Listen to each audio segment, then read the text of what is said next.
Hey GearFacts friends, today I'm going to take you through the steps to update the firmware on your Casio MZ-X300. First you've got to go into System Settings, make your way down to page 3 just to check what version you're on. If you're like me, you'll find when you press enter here that your version will be 1.31 from the factory.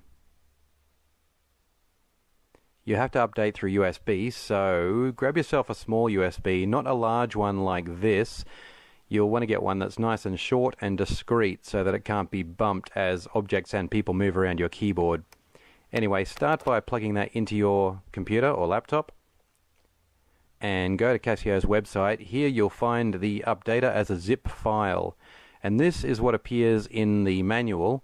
I'll just scroll through these steps so that you can come back and review them if you get stuck at any point, but it's a fairly straightforward process that takes about 30 minutes. So we've downloaded that zip file, do the usual extraction process, confirm that you want to extract those files,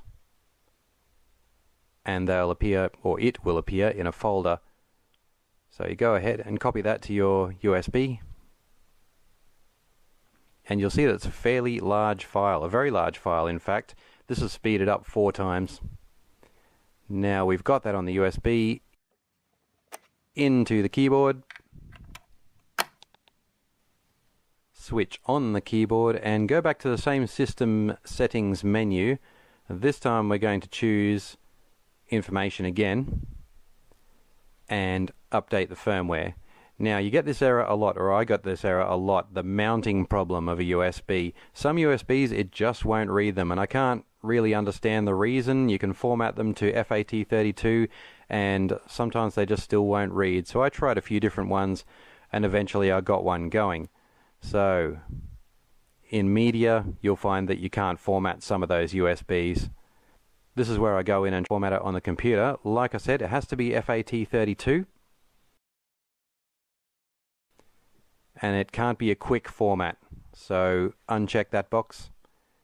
Go ahead and format it. Again, you'll have to do some waiting, and when you plug it in you'll get media mounting shows up, and you can go ahead and update that firmware because you've got that bin file on the USB.